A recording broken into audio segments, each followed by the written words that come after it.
On November 12, 2023, at exactly 6:47 p.m., my daughter-in-law Bethany looked me dead in the eye across my own dining table and said, "You're not even half the woman my mother is." I'm Dorothy Williams. I'm 68 years old. And I pushed my chair back, smiled, and said just 4 words. Then she can pay.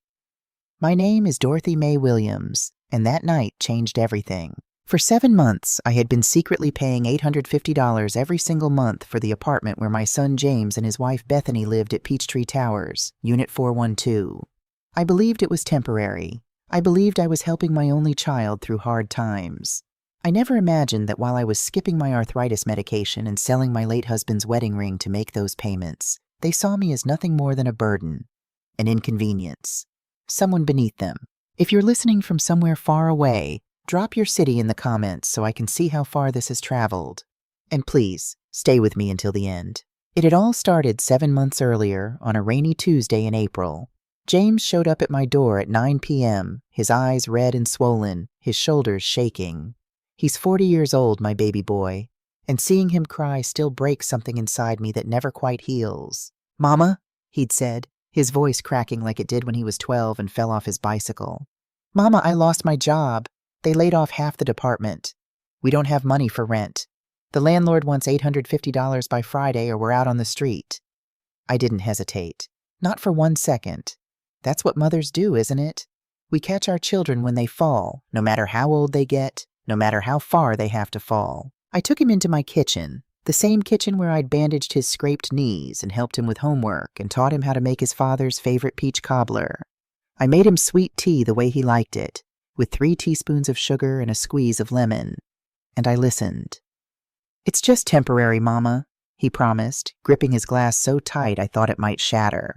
"Just until I find something new, maybe 3 months, tops. I've got interviews lined up. I just need a little time." "How much do you need?" I asked, even though I'd already decided to give him whatever he asked for. "Just the rent, $850. I'll pay you back as soon as I get my first paycheck." I went to my bedroom and opened my dresser drawer, the one where I kept my emergency cash in an old Maxwell House coffee tin. I counted out $850 in 20s and 50s, money I'd been saving from my Social Security checks, putting aside $50 here, $75 there for the past 2 years. When I came back, James was crying again. "Mama, you're saving me. I don't know what I'd do without you." "You don't have to do anything without me," I told him, pressing the money into his hands. "That's what I'm here for." Then he asked me something that should have been my first warning sign. "Mama, can we keep this between us? I don't want Bethany to feel bad about taking money from you. You know how proud she is." I nodded. I understood pride. I'd lived with it my whole life. The pride of a black woman who'd worked as a seamstress for 40 years, who'd raised a son on her own after my husband Thomas died of a heart attack when James was just 15. Pride was something I knew intimately. What I didn't know then, what I was too naive, too trusting, too much of a mother to see, was that it wasn't Bethany's pride James was protecting. It was his own image as a provider, as a man who could take care of his family without running to his elderly mother. May came, then June, then July, August, September, and October. 7 months of $850 payments automatically debited from my checking account on the 5th of every month. 7 months of believing James was looking for work, that any day now he'd call and say, "Mama, I got a job. I can pay you back." Instead, what I got were excuses. "The job market's tough right now, Mama. They want someone younger. I'm waiting to hear back from a really promising interview." And all the while, I watched them live like nothing had changed. I watched Bethany post pictures on Facebook from restaurants I couldn't afford to eat at. I saw the shopping bags from Lenox Square Mall when they visited, Saks Fifth Avenue, Neiman Marcus, Michael Kors. I noticed Bethany's new Cartier watch, the one that probably cost more than 3 months of their rent. But I didn't say anything, because that's what mothers do. We trust, we believe, we sacrifice in silence. Until November 12th. I'd spent all day preparing for that Sunday dinner. I woke up at 6 a.m. and started on the menu I'd planned for weeks. This wasn't just any dinner. It was supposed to be special, a celebration. James had texted me 3 days earlier. "Mama, we have some good news to share. Can we come for Sunday dinner?" Good news. Finally, I thought. Finally, he'd found a job. Finally, I could stop choosing between my medication and their rent. I made everything from scratch. Southern fried chicken with my grandmother's secret buttermilk marinade. Macaroni and cheese, the real kind with 3 types of cheese and a golden crispy top. Collard greens simmered for hours with smoked turkey necks. Cornbread made in my mother's cast-iron skillet. Candied yams with pecans and marshmallows. And for dessert, my famous sweet potato pie with fresh whipped cream. The house smelled like Sunday after church, like family, like home. I set the dining table with my grandmother's lace tablecloth, the white one with tiny roses embroidered around the edges. I used my good china, the set with the blue flowers that my mother-in-law gave me as a wedding present 45 years ago. I polished the silverware until it gleamed. I put out cloth napkins and lit vanilla-scented candles in my grandmother's crystal holders. Everything had to be perfect. This was a celebration, after all. They arrived at 6:30 p.m., 30 minutes late, but I didn't mind. I was too excited about their good news to care about punctuality. Bethany stepped out of their car wearing a dress that probably cost more than my monthly Social Security check, a bright red Chanel number that hugged her slim figure perfectly. Her blonde hair was styled in those beach waves that always look effortless, but I knew cost $200 at the salon. Her shoes were Christian Louboutin. I recognized the red soles. Her bag was a cream-colored Michael Kors tote. Her nails were perfectly manicured, a soft pink that matched her lipstick. She looked like she'd stepped out of a magazine. Beautiful, put together, expensive. I looked down at my own dress, a simple purple cotton dress I'd sewn myself 10 years ago. My shoes were comfortable flats from Payless, worn at the heels. My hands showed every one of my 68 years, the knuckles swollen from arthritis, the skin marked with age spots and scars from decades of pushing needles through fabric. "Dorothy," Bethany said, kissing the air near my cheek without actually touching me. She never called me Mom or Mama, always Dorothy. "Something smells interesting. Not good. Interesting." James hugged me, but it was brief, distracted. His phone was already in his hand, his thumb scrolling through something that was apparently more important than looking his mother in the eye. "Hey, Mama," he said absently. "Sorry we're late. Traffic was crazy." They weren't coming from far away. They lived 15 minutes from me. There was no traffic on a Sunday evening, but I smiled and ushered them inside. "Come on in, babies. Dinner's ready. I made all your favorites, James." We sat down at the table, and immediately I knew something was wrong. The air felt thick, heavy, like the humidity before a summer storm. Bethany kept checking her phone, her perfectly shaped eyebrows drawn together in annoyance.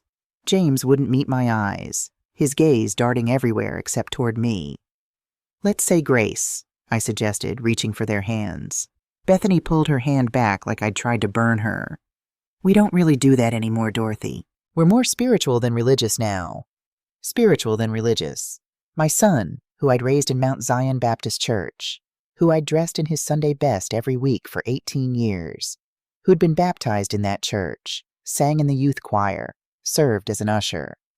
But I bowed my head alone and thanked God for the food, for my family, for the blessings we were about to share. During dinner, every bite felt like swallowing stones. Bethany picked at her food like a bird, pushing the macaroni and cheese around her plate. "Dorothy, don't you think this is a bit heavy? I'm trying to watch my figure. My mother always serves lighter fare. Grilled fish, quinoa, organic vegetables. It's traditional Sunday soul food," I said gently. "James used to love these meals when he was growing up." "Well, James is 40 now, not 14. People's tastes evolve." She said evolve, like it meant improve. Like my cooking was something to grow beyond, something primitive and unsophisticated. I watched James shovel food into his mouth, not defending me, not defending the meals that had sustained him through childhood, through college, through every hard time in his life. "So," I said, trying to change the subject, trying to salvage something from this disaster of a dinner. "You said you had good news to share?"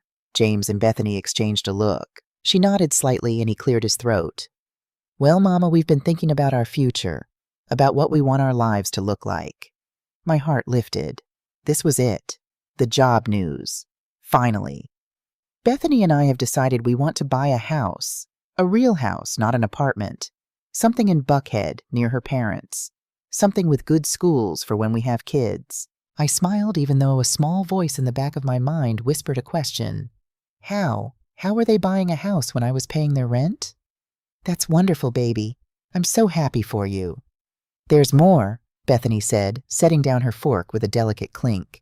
We've found the perfect place. 4 bedrooms, 3 bathrooms, a huge kitchen, a backyard.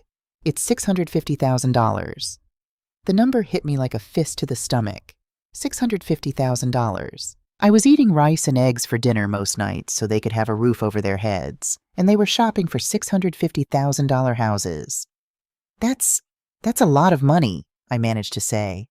My parents are helping with the down payment, Bethany said, a note of pride in her voice. They're giving us $130,000. Can you imagine? That's the kind of parents who actually support their children's success. The jab was subtle, but unmistakable.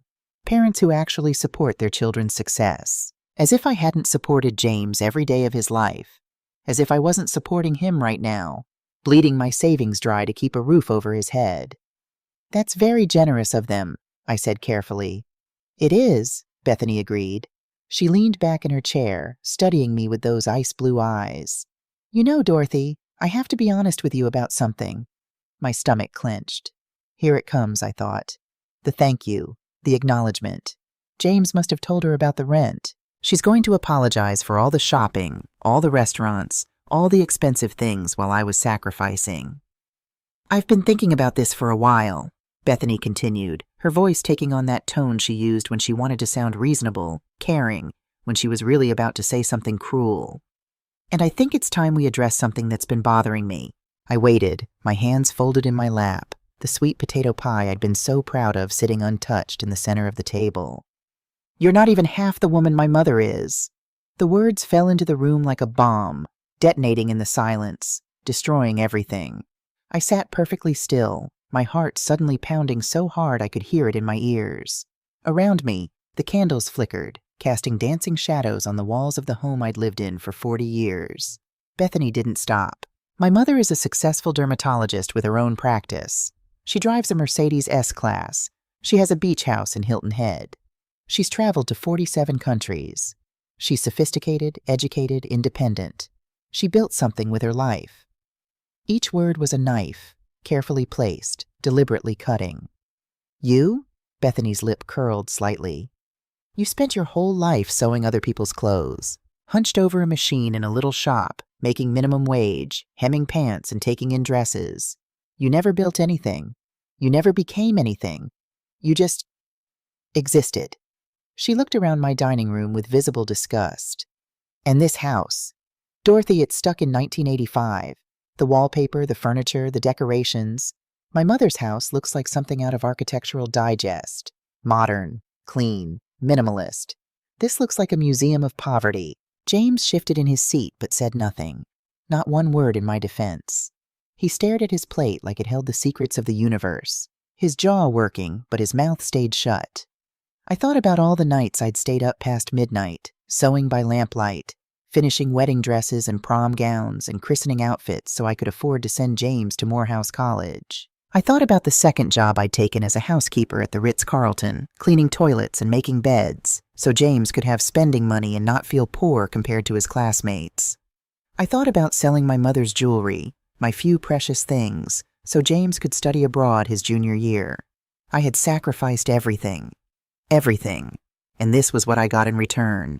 This cold assessment of my worth. This dismissal of my entire life. I see, I said quietly. My voice didn't shake. I wouldn't give her that satisfaction. Bethany leaned forward, her elbows on my grandmother's tablecloth.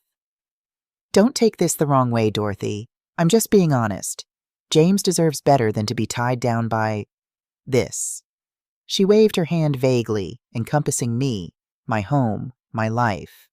We're trying to move forward, to build something, and frankly, your presence in our lives feels like dead weight. Dead weight. 40 years of loving my son, raising him, sacrificing for him, reduced to 2 words. Dead weight. Something inside me shifted. Not broke. Shifted. Like a foundation settling, finding solid ground after years of shakiness. I pushed my chair back slowly, the legs scraping against the hardwood floor with a sound like a closing door. I stood up, my full 5'3" frame, my 68-year-old body with its aching joints and tired bones. I smiled.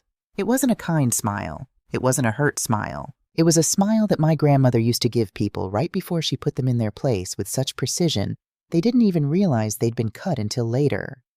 "Well, Bethany," I said, my voice calm, steady, clear. "If your mother is such a superior woman, so successful, so generous, so much better than me, then I think it's time she started acting like it." Bethany blinked, confused. "What?" "I think," I continued, "that it's time your wonderful, accomplished mother took on the responsibilities that such a successful woman should handle." James's head snapped up, his eyes meeting mine for the first time all evening. I saw the fear there, the sudden realization that something was about to happen, something he couldn't control. "Mama," he said, his voice warning. Don't what, James?" I cut him off. "Don't tell the truth? Don't stop pretending? Don't stop being the dead weight that's holding you back?" I turned my attention back to Bethany, who was looking at me like I'd grown a second head. "Let me ask you something, sweetheart. When you and James signed the lease for your apartment at Peachtree Towers, Unit 412, on April 15th of this year, how exactly did you think that rent was getting paid?" The color drained from Bethany's face like someone had pulled a plug. "What are you talking about?" she whispered. "I'm talking about $850 a month. Every month, for 7 months. That's $5,950 total, in case you're wondering. Automatically debited from my checking account at SunTrust Bank on the 5th of every month." James shot to his feet so fast his chair fell backward with a crash that made us both jump. "Mama, what are you doing?" "I'm telling the truth, baby. Something I should have done a long time ago." "What rent?" Bethany shrieked, her carefully cultivated composure shattering like dropped crystal. "What the hell is she talking about, James?" James's mouth opened and closed like a fish drowning in air. His face had gone gray, the color of old concrete. Sweat beaded on his forehead. Mama, you said you wouldn't." "I said a lot of things," I interrupted. "I said I'd help you. I said I'd keep your secret. I said I'd give you time, and I did. 7 months of time. 7 months of sacrifices you knew nothing about, Bethany, because your husband lied to you." I walked to the sideboard where I'd set my purse and pulled out a folder. My hands were steady. Inside was every bank statement from the past 7 months, every debit marked clearly. Peachtree Towers, $850. I laid them on the table, one by one, like a dealer laying out cards in a poker game where I held all the aces. April 5th, $850. May 5th, $850. June 5th, $850. July 5th, $850. August 5th, $850. September 5th, $850. October 5th, $850. Bethany stared at the statements like they were written in a foreign language. But James said, he told me his severance package was covering everything. He said we were fine. He said we didn't need help from anyone." "He lied," I said simply. "He came to me crying in April, told me he'd lost his job, begged me for help, and I gave it to him. Because that's what mothers do. That's what dead weight does, apparently. We carry the people we love, even when they don't appreciate it. Even when they don't deserve it." James collapsed back into his chair, his head in his hands. "Mama, I'm sorry. I was going to tell you both. I was waiting for the right time." "The right time?" Bethany's voice could have shattered windows. She turned on him with fury I'd never seen from her before. "You've been lying to me for 7 months? While I've been spending money on clothes and dinners and... Oh my God, James, I just put a $3,000 deposit on that house." I let them fight. I let the truth wash over them like a cleansing flood, exposing all the rot beneath their perfect surface. And I felt something I hadn't felt in a very long time. I felt free. The screaming match between James and Bethany lasted another 20 minutes. I stood there, watching it unfold like I was observing someone else's life, someone else's family falling apart in my dining room. "How could you lie to me?" Bethany kept shrieking, her perfect composure completely shattered. "I trusted you." "You?" James shot back, finding his voice finally. "You're the one who's been spending money like water. $650 shoes. Spa weekends in Savannah. That watch cost $4,800, Bethany. Because I thought we had money. You told me you got a promotion." I let them destroy each other with words. And when they finally ran out of steam, when they both turned to look at me, James with pleading eyes, Bethany with something like fear, I said the words I should have said 7 months ago. "Get out of my house." "Mama," James started. "Get out." They left. Bethany was crying, mascara running down her cheeks in black rivers. James tried to hug me at the door, but I stepped back, and the hurt on his face almost made me reconsider. Almost. "Mama, please, let's talk about this tomorrow when everyone's calmed down." "There's nothing to talk about, James. I'm done. The next rent payment that was scheduled for December 5th, it won't be there. You have 30 days. Figure it out." I closed the door on my son for the first time in his life. And then I sat down on my couch and cried for 3 hours straight. But when I woke up the next morning, Monday, November 13th, I didn't cry anymore. Instead, I made myself a cup of coffee, sat at my kitchen table, and I started thinking. Really thinking. 7 months. James had told me he lost his job 7 months ago. He'd promised me it was temporary, that he was looking for work, that he just needed a little help to get back on his feet.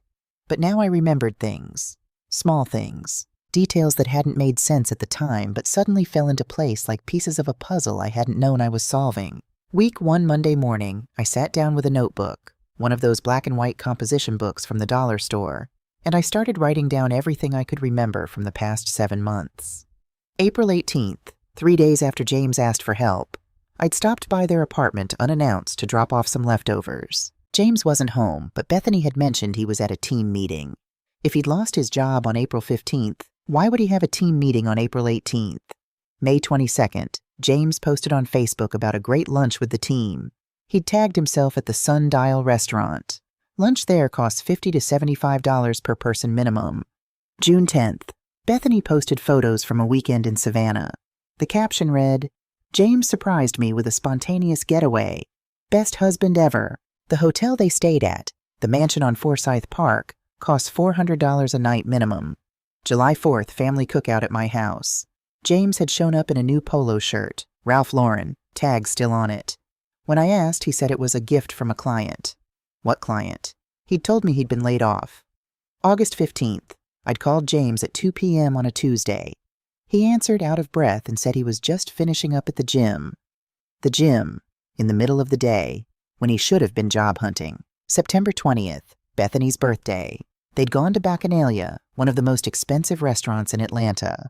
The tasting menu is $125 per person, not including wine. I knew because I'd looked it up once, dreaming of celebrating my 70th birthday there if I saved enough. October 28th. I'd offered to take them grocery shopping at Costco, my treat. James had said, "Thanks, Mama, but we're good. Bethany likes to shop at Whole Foods." Whole Foods, while I was paying their rent. I filled 12 pages in that notebook by Monday evening.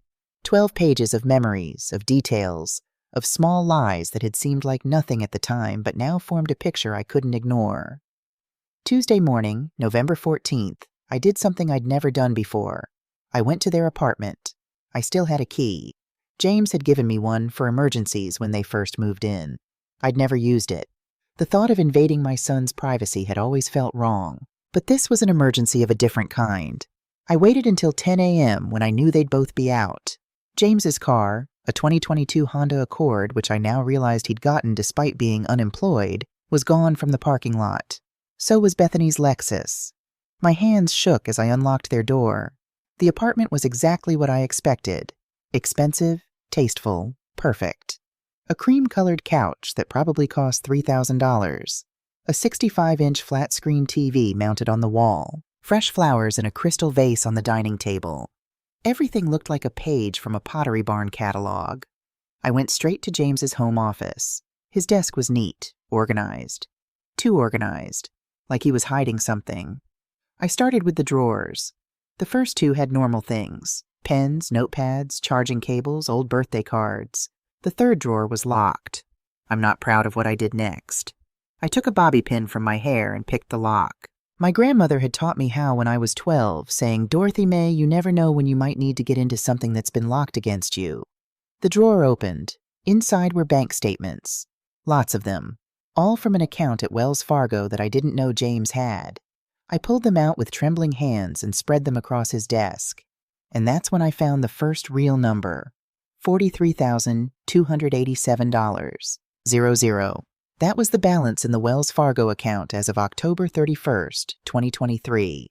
I stared at that number until my eyes burned. $43,287. My son, who had come to me crying, begging for help with rent, making me choose between my medication and his apartment, had $43,287 in a secret bank account. But it got worse. I looked at the transaction history, my hands shaking so badly I could barely hold the papers. Monthly deposits, $6,500. Every month, like clockwork. I checked the dates. April 28th, $6,500. May 28th, $6,500. June 28th, $6,500. All the way through October 28th, $6,500. 7 months of $6,500 deposits. That was $45,500 total. The description on each deposit said the same thing. Clark Enterprises, salary. Clark, Bethany's maiden name. James had been working for Bethany's father's company this entire time. I sat down in his desk chair before my legs gave out. The room spun around me. Everything I thought I knew crumbled like a sandcastle hit by a wave. He hadn't lost his job. He'd never lost his job. This had all been a lie. A calculated, deliberate, cruel lie. But why? If he had $6,500 a month coming in, why did he need my $850? I kept looking through the statements, and then I found it. Monthly automatic payments. $2,800 to Mercedes-Benz Financial Services. I looked up sharply. They didn't have a Mercedes. I'd seen James's Honda. I'd seen Bethany's Lexus, but that was a 2019 model, probably paid off. I pulled out my phone and called the Mercedes-Benz dealership in Buckhead. "Hi, I'm calling to confirm a delivery address for a vehicle purchased by James Williams," I said, using my sweetest old lady voice. "I want to make sure his birthday surprise gets to the right place." The salesman was happy to help. "Oh yes, Mr. Williams, the 2023 G-Class SUV. Beautiful vehicle. That's being delivered to..." He rattled off an address I didn't recognize. "Is that still correct?" "Yes, perfect, thank you." A G-Class Mercedes. I looked it up on my phone. Starting price, $139,900. I felt sick. I kept digging. There were credit card statements mixed in with the bank statements. I pulled them out. American Express. Balance $18,760. Transactions from Louis Vuitton, Gucci, Tiffany & Company, the St. Regis Atlanta. Multiple restaurants I couldn't afford to even walk past. Visa.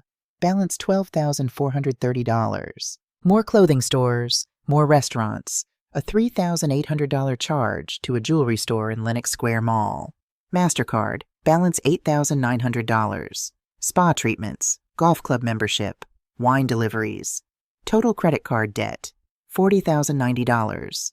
I sat there doing the math in my head. Income $6,500 per month equals $78,000 per year. My rent help, $850 per month equals $10,200 per year. Total $88,200 per year. Expenses. I could see just from these statements. Mercedes payment, $2,800 per month equals $33,600 per year. Apartment rent, $850 per month equals $10,200 per year, which I was paying. Credit card debt, $40,090. Savings account, $43,287. The numbers didn't add up. Where was the rest of the money coming from? I photographed everything, every statement, every transaction, every number. My phone storage filled up, so I deleted old photos, pictures of flowers, of sunsets, of things that didn't matter, and kept photographing. By the time I left the apartment at 2 p.m., I had 347 photographs of documents, and I had more questions than answers. Week 2 Monday morning, I drove to SunTrust Bank, my bank, where I'd had an account for 35 years. Mrs. Williams, my banker, a kind woman named Patricia, who'd helped me set up my automatic payments to James, greeted me warmly. "How can I help you today?" "Patricia, I need to see all my account activity for the past year." She printed it out. 16 pages of transactions. I sat in the bank lobby and went through every line. And that's when I found them. Starting in February, 2 months before James claimed to have lost his job, there were additional withdrawals I didn't remember making. February 8th, $1,500. ATM withdrawal, February 22nd, $2,000. ATM withdrawal, March 15th, $1,800. ATM withdrawal, March 29th, $2,200. ATM withdrawal, 4 withdrawals totaling $7,500 in 2 months. Before April, before James asked for help with rent. I never withdrew that much cash. My Social Security was $1,847 a month. I lived on that carefully, budgeting every dollar. Patricia, I said, my voice shaking, these withdrawals in February and March, do you have security footage from those ATM transactions? Her face fell. She knew. Somehow she knew what I was about to discover. Mrs. Williams, let me check something. She disappeared into a back office and came back 15 minutes later with a manager, a middle-aged black man named Mr. Johnson. Mrs. Williams, he said gently, I'm going to show you something, but I need you to prepare yourself. He led me to a private office and pulled up security footage on his computer. February 8th, 1:47 p.m. A man approaches the ATM. He's wearing a baseball cap and sunglasses, but I'd know that walk anywhere. That's my son, my James. He uses a card, my card, and withdraws $1,500. How? I whispered. How does he have my card? Mr. Johnson's voice was heavy with sympathy. Mrs. Williams, this is your card, but 3 months ago someone called in, claiming to be you, and requested an additional card on your account. Said you kept losing yours and wanted a backup. I never requested that. I know, we've had several elderly customers targeted by family members this way. It's called elder financial abuse, and it's more common than people realize. I watched the footage from all 4 dates. Every time it was James, my son, stealing from me, from his own mother. The room tilted. Mr. Johnson grabbed my arm, helped me sit down, brought me water. Mrs. Williams, you can file a police report. This is theft. This is fraud. He's my son, I heard myself say. I know, and I'm sorry, but he stole $7,500 from you, plus the rent payments you mentioned making. That's over $13,000 total in less than a year. $13,000. The number echoed in my head. I'd sold my husband's wedding ring for $1,200. I'd stopped taking my arthritis medication to save $180 a month. I'd been eating rice and eggs for dinner to save money on groceries. And my son had stolen $13,000 from me. No, not just stolen. He'd planned it, called the bank, requested a card, used it multiple times. This wasn't a mistake. This wasn't desperation. This was calculated, deliberate, cruel. Tuesday, November 21st, I met with a lawyer. Her name was Michelle Carter, and she came highly recommended by Pastor Thompson from my church. She was a younger black woman, maybe 40, with kind eyes and a no-nonsense demeanor. I showed her everything.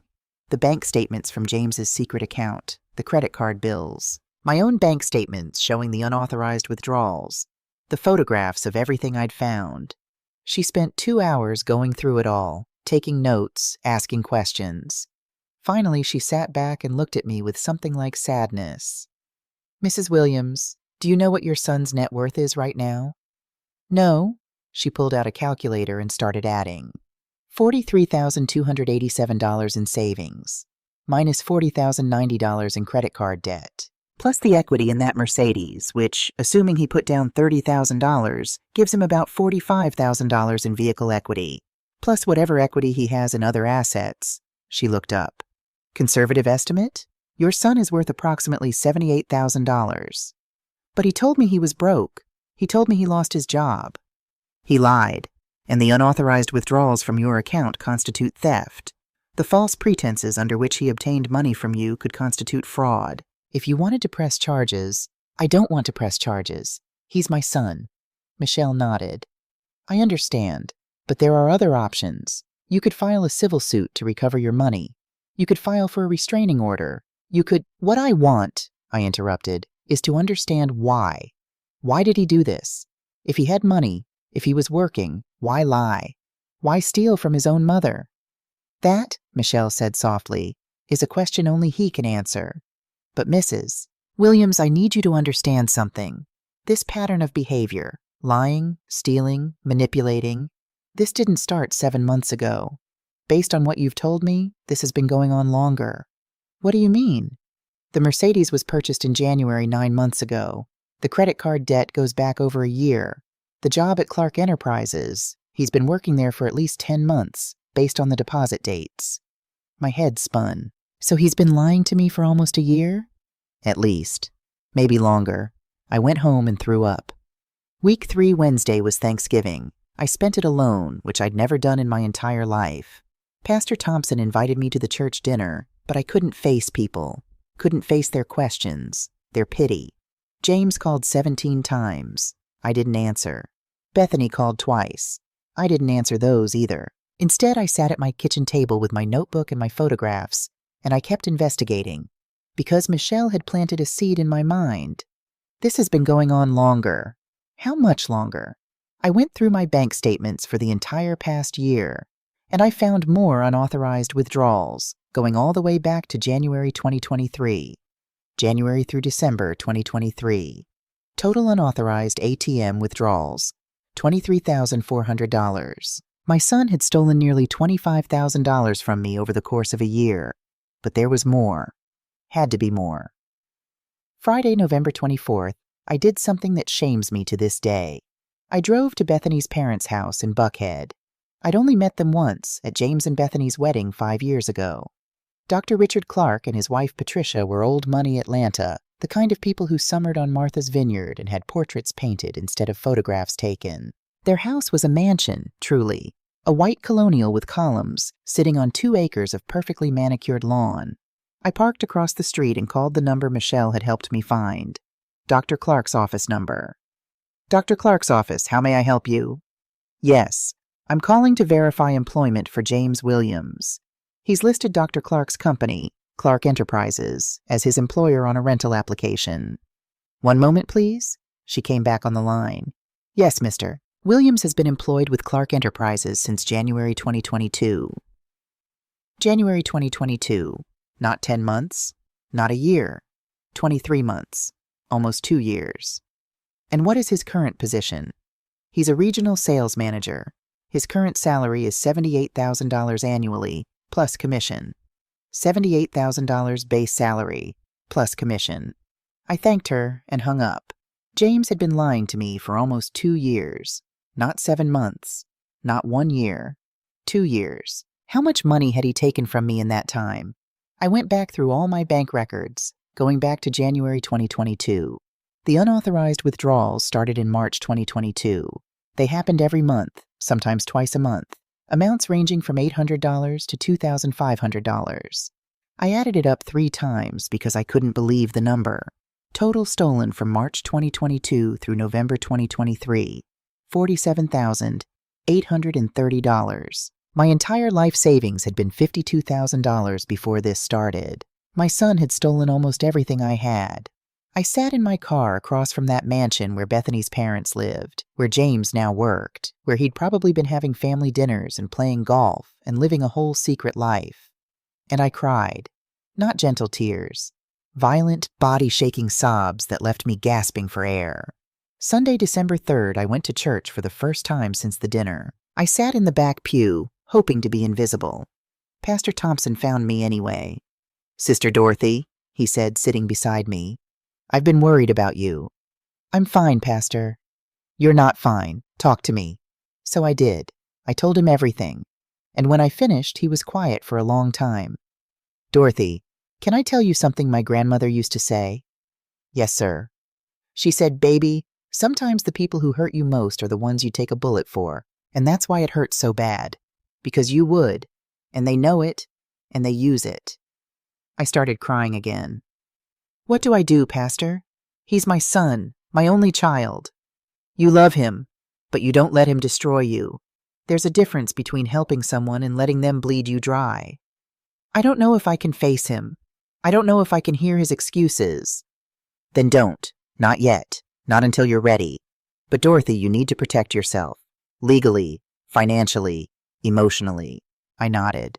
That night, December 3rd, I called Michelle Carter. "I want to file a civil suit. I want to recover my money. And I want to do it in a way that makes it impossible for him to lie his way out of it." "Okay," she said. Then here's what we're going to do. Week 4, Michelle Carter had a plan, and it was brilliant. We're not going to call him, she explained over coffee at her office on Monday morning. We're not going to give him a chance to prepare, to rehearse his excuses, to get his story straight with Bethany. Then what are we going to do? She smiled. It wasn't a warm smile. It was the smile of a woman who'd seen too many elderly clients victimized by their own children. We're going to invite them to a family meeting, at my office. You're going to tell them it's about estate planning, that you want to discuss your will, make sure everything is in order, maybe set up a trust for future grandchildren. He'll never believe I have enough money for that. Oh, but you do, Dorothy. That's what he doesn't know. I stared at her. What are you talking about? Michelle pulled out another folder.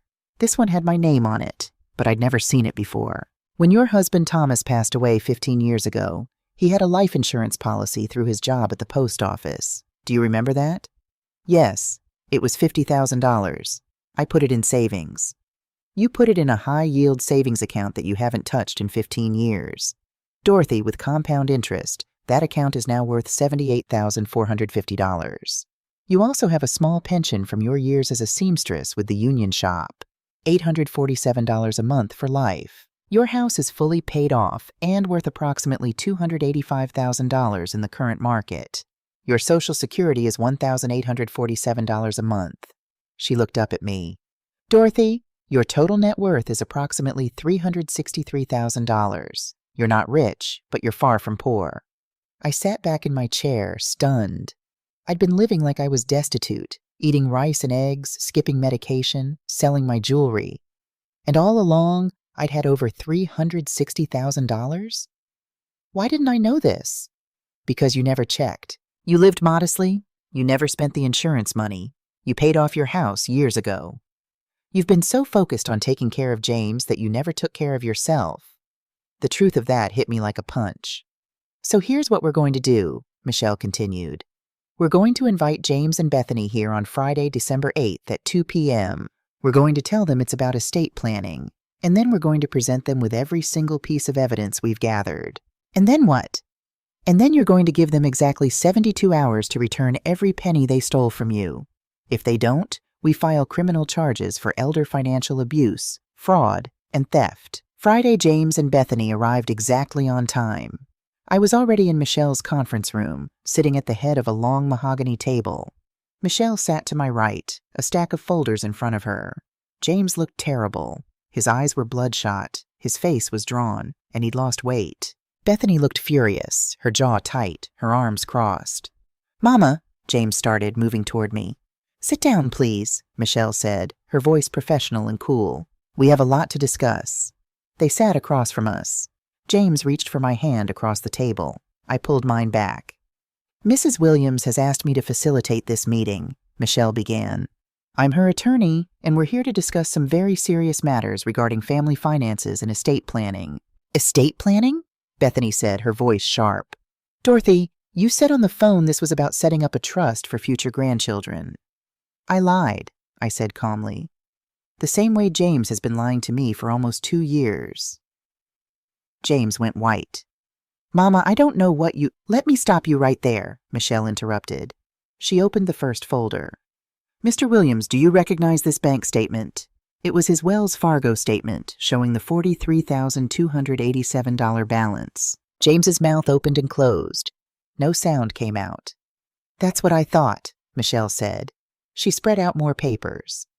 These are statements from your Wells Fargo account showing monthly deposits of $6,500 from Clark Enterprises, your employer, the job you've had since January 2022, the job you told your mother you lost. How did you— Bethany started. How we obtained this information is not the issue, Michelle cut her off. The issue is the systematic theft and fraud that's been perpetrated against my client. She opened another folder. These are Mrs. Williams's bank statements showing unauthorized ATM withdrawals totaling $47,830 over the past 21 months. The number hung in the air like smoke from a gun.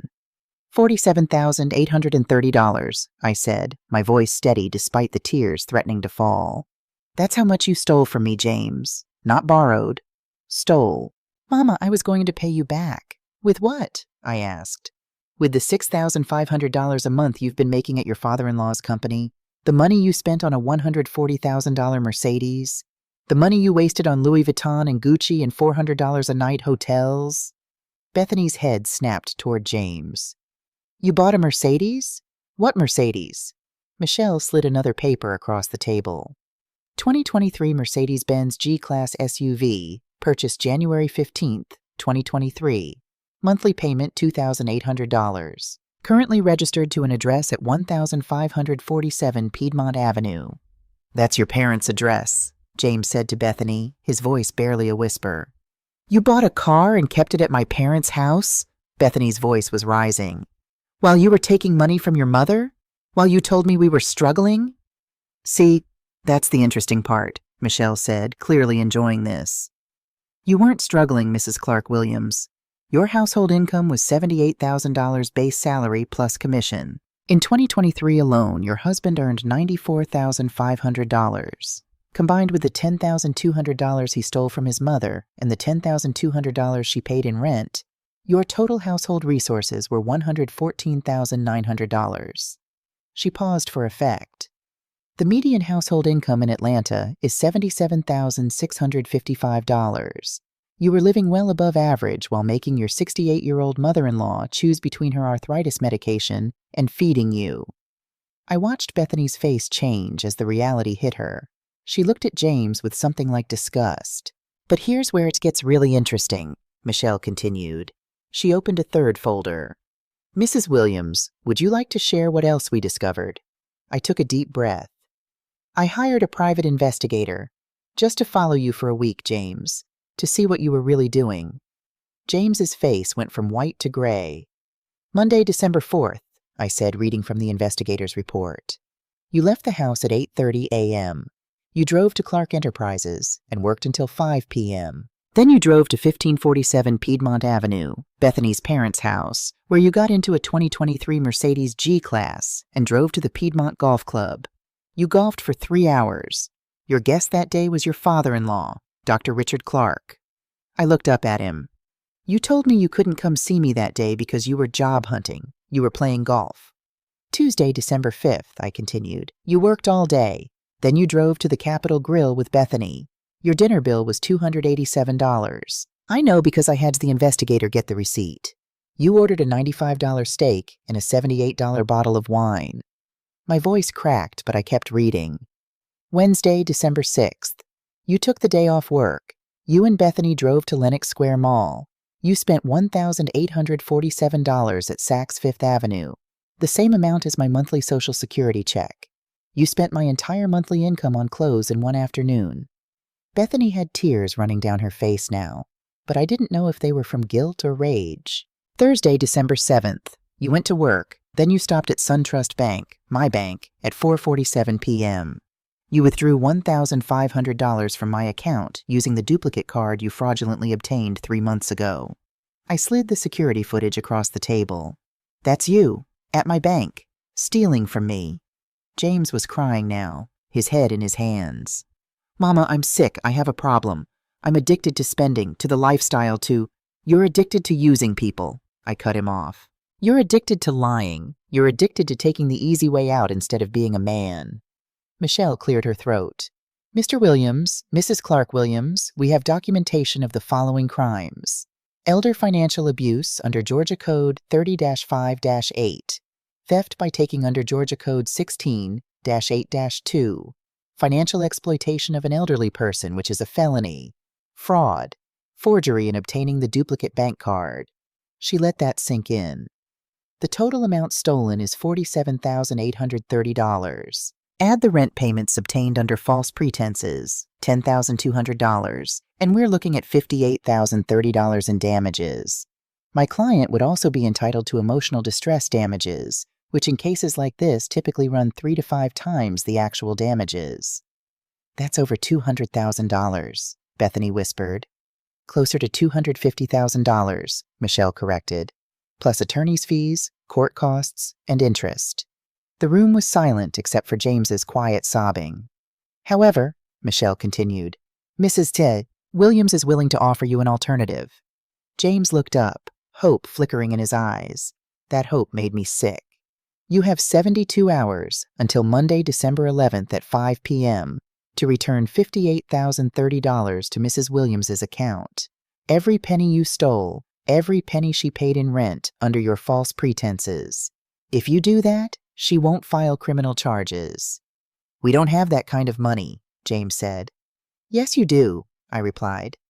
You have $43,287 in your Wells Fargo account. You can sell that Mercedes you're hiding at Bethany's parents' house. That's at least $100,000. You can ask your father-in-law for a loan against your salary. You can sell your furniture, your clothes, everything you bought with stolen money. Mama, please. I'm not finished. My voice was steel now. If you return the money, I won't press charges, but I never want to see you again.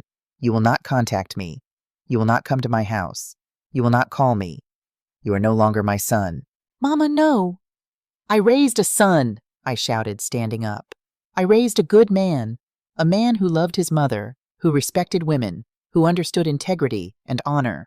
I raised a son who would have died before stealing from me. Tears poured down my face.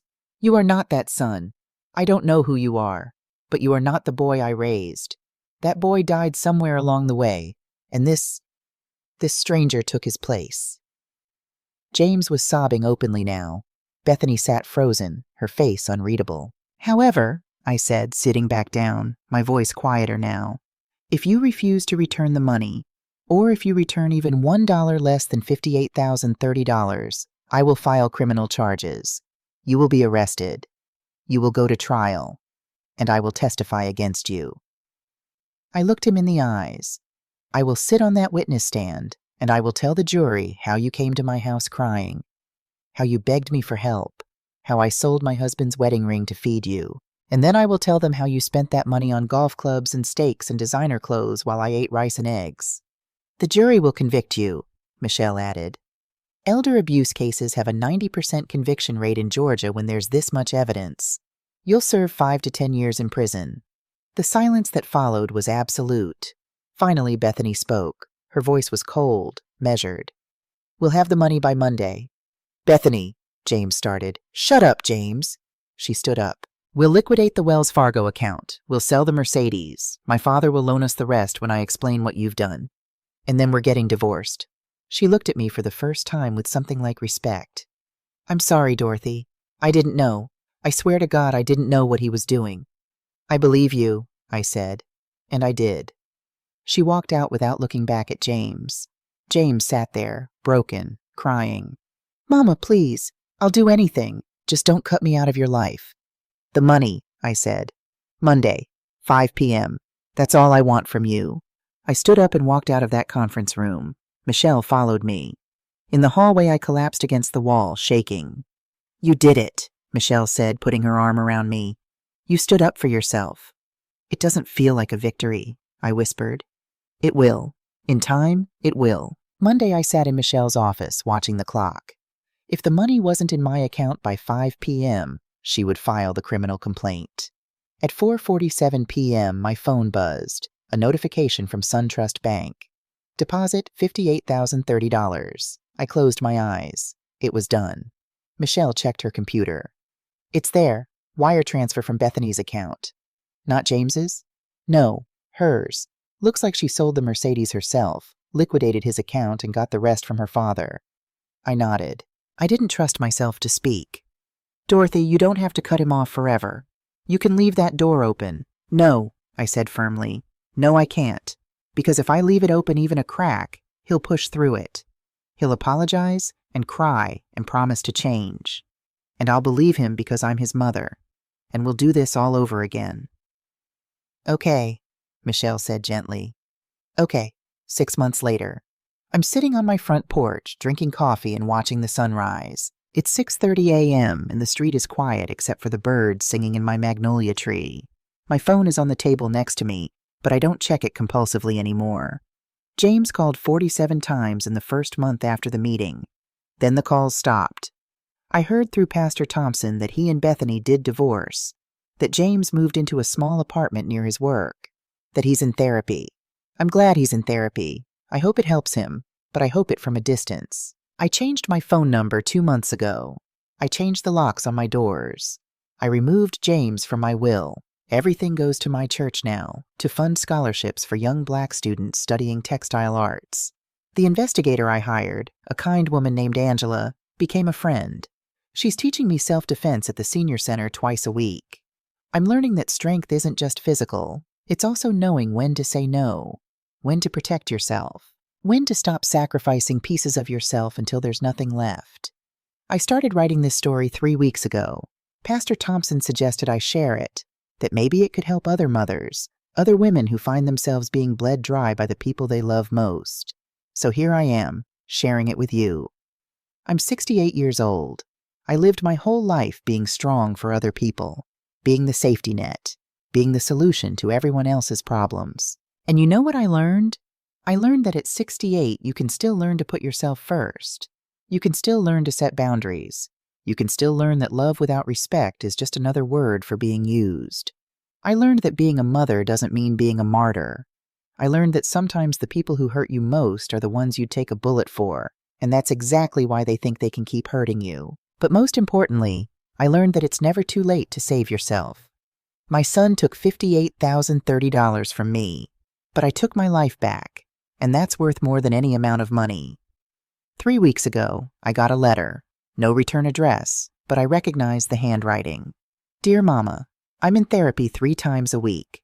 I've been diagnosed with compulsive spending disorder, narcissistic tendencies, and addiction to external validation. None of that excuses what I did. Nothing excuses what I did. I stole from you. I lied to you. I used you. And worst of all, I knew I was doing it. Every single time. I don't expect forgiveness. I don't deserve it. But I want you to know that for the first time in my life, I'm facing who I really am, and I'm ashamed. The therapist asked me why I did it. I told her I don't know. She said I do know, I just don't want to admit it. She's right. I did it because I could. Because you always forgave me. Because no matter what I did, no matter how much I messed up, you were always there to catch me. So I kept falling. On purpose. Because falling was easier than standing. I'm learning to stand now. It's hard. I fall a lot. But there's no one to catch me anymore, so I have to catch myself. I'm not asking you to take me back. I'm not asking for another chance. I just want you to know that you were right to do what you did.